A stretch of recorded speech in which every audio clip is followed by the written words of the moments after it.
হরি ওম। শ্রী শ্রী স্বামী স্বরূপানন্দ পরমহংসদেবের উপদেশ বাণী।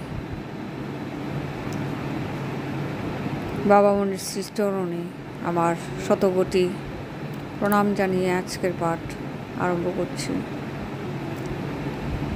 অখণ্ড সংহিতা দ্বিতীয় খণ্ড হইতে। ওম অখণ্ড সংহিতা বা অখণ্ড মণ্ডলেশ্বর শ্রী শ্রী স্বামী স্বরূপানন্দ পরমহংসদেবের উপদেশ বাণী। গুরুত্যাগীর নিন্দা। প্রশ্ন: কিন্তু লোকে যে বলে গুরুত্যাগীকে অনন্ত নরকে বাস করতে হবে। শ্রী শ্রী বাবামণি।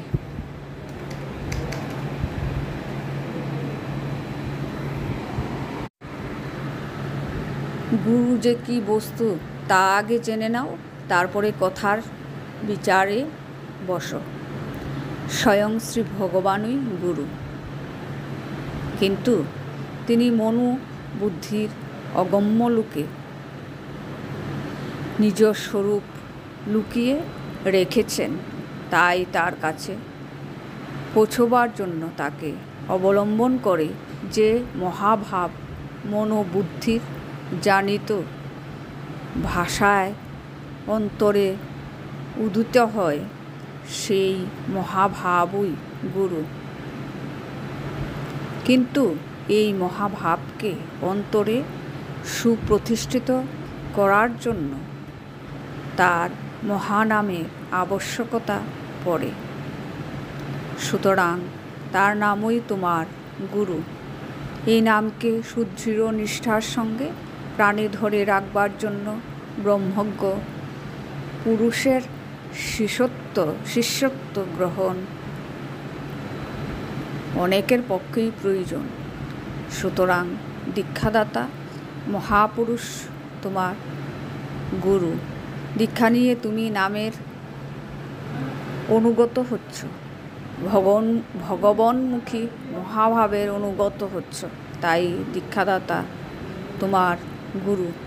দীক্ষা নেবার পরে যদি তার সঙ্গে সংস্রব রক্ষার ফলে তোমার অন্তরের উদ্দীপনা ও উচ্চ ভাবকে স্বহস্তে নিধন করতে হয়,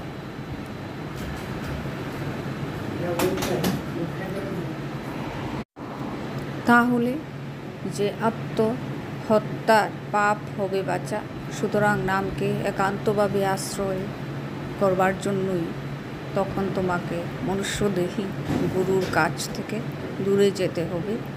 এতে গুরু ত্যাগ হয় না। শিষ্যের গুরু ত্যাগ। অপর একজন প্রশ্নকর্তা জিজ্ঞাসা করিলেন, অনেক সময় দেখা যায় কোনো ব্যক্তি কোনো সাধু পুরুষের চরিত্রের মুগ্ধ হয়ে তার শিষ্যত্ব স্বীকার করলে, কিন্তু পরে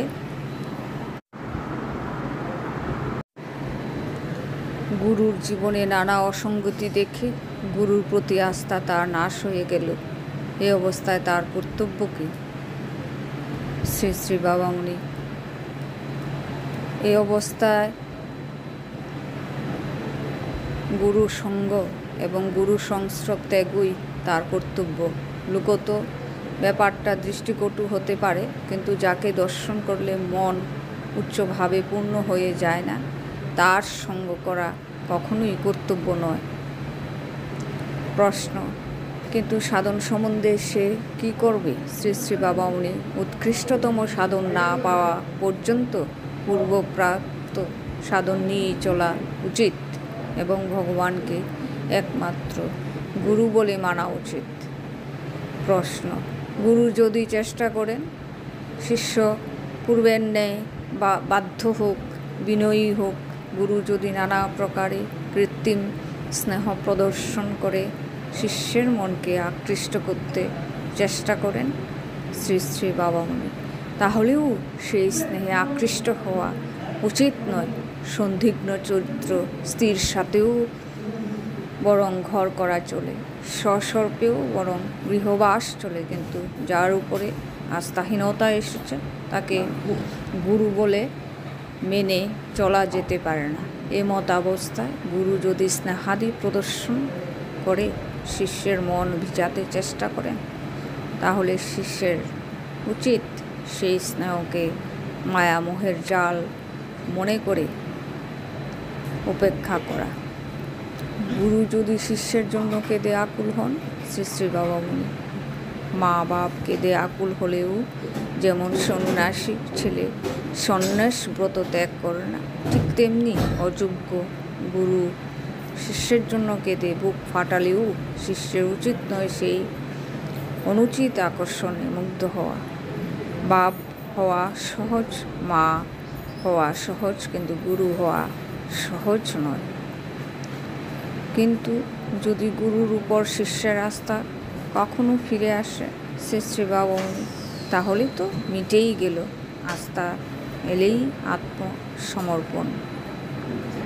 যতক্ষণ আস্থা না আসবে ততক্ষণ উপেক্ষা। যদি কখনোই আস্থা না আসে তবে চির উপেক্ষা। সবাইকে জয়গুরু সম্ভাষণ জানিয়ে আজকের পাঠ এখানেই শেষ করছি। হরি ওম, হরি ওম।